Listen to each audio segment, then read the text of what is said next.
So the first question that I have for you is, can you share with us what you have been involved with lately? So in the last sort of year, I've participated in Ocean Youth, and as a part of that, I developed a project with my school and the VCAL students at my school. So the aim of it was to build a small wooden boat with the alumna pals so we could pick up rubbish in the docklands. I thought it would be a good idea because kayaks can be flipped easily, so they're not very safe, and they can't really carry that much rubbish. And as a part of that, I received a $9,000 grant to be able to develop my project.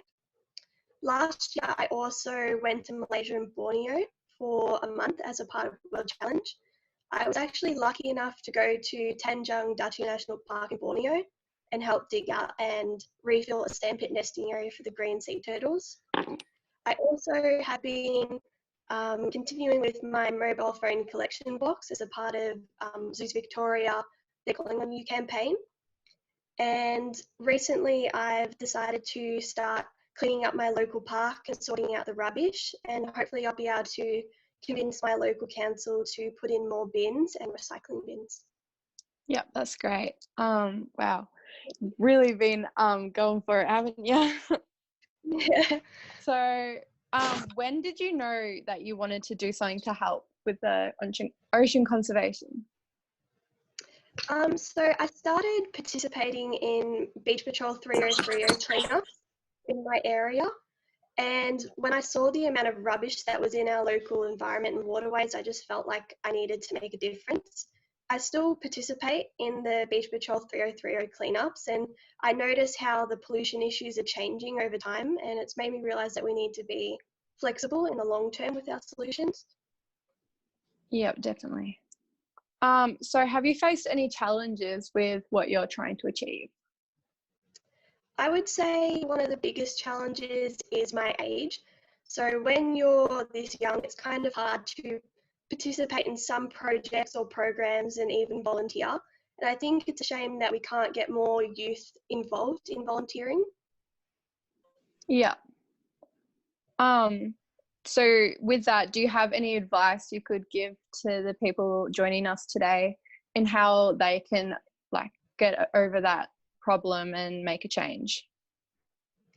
I would say just be confident and try anything you're interested in. I would say you don't have to tackle a global issue to be able to make a difference. Sometimes even if you're just doing actions and maybe pick up a piece of rubbish instead of walking past it, I think that's so important.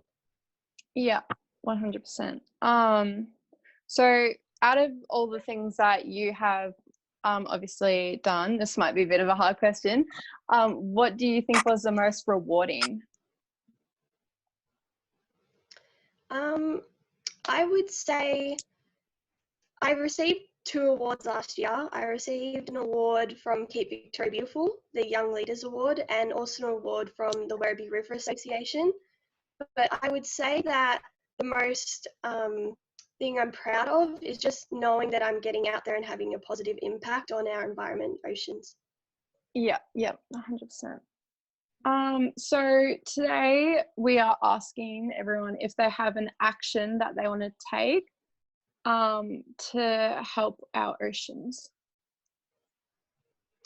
I would say just in general to be a doer and not a sayer.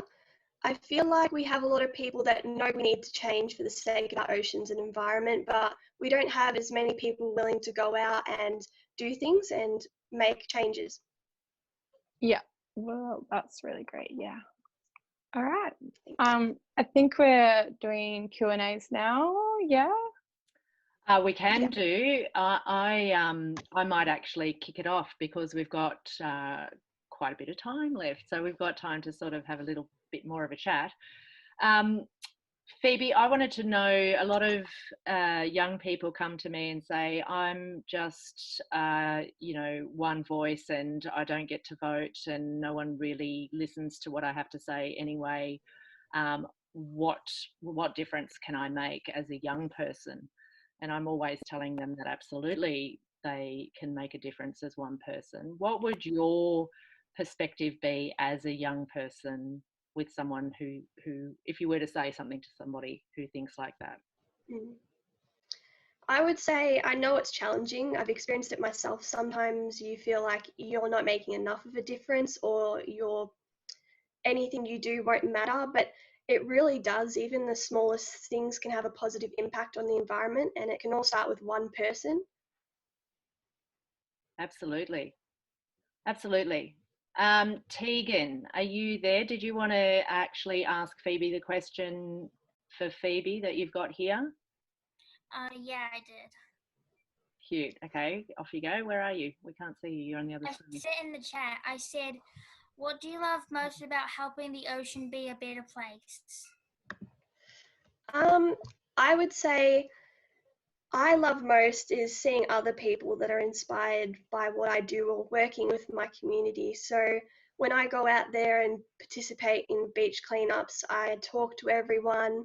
We see it change over time and improve. And I think it's so rewarding, and it's so great to connect with other people in my community that are interested in the same things. Oh, that's cool. Perfect. We've got a question here from Wayne. Wayne, did you want to ask your question?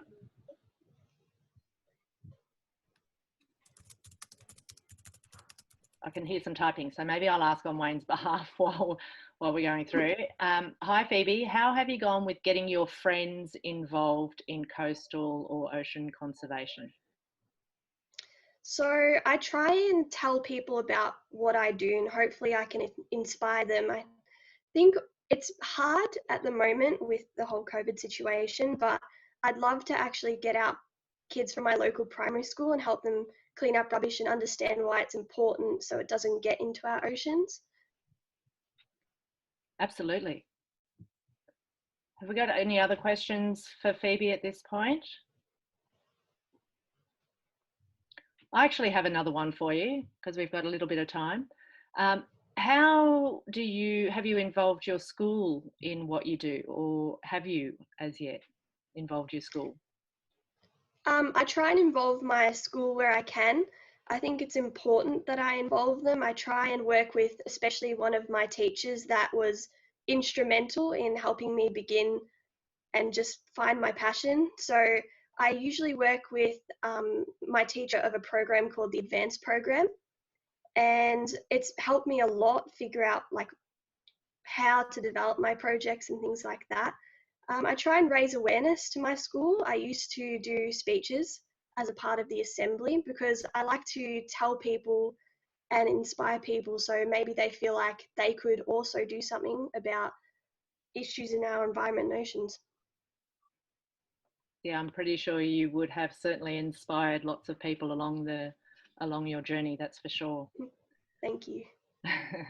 All right, have we got any other questions for Phoebe at this point in time? I think we've gone through all the ones through our chat. So if we do actually have more questions, we can always ask them towards the end, and we can, as we do a bit of a roundup of our speakers. So thank you so much, Phoebe. I know you're an incredible young person winning all these awards and doing amazing things, and you absolutely do make a difference. So it is very much possible for young people's voices to be heard. Thanks so much. Thank you. And thanks, Amber, for interviewing. Yeah, thank you. All right. My pleasure.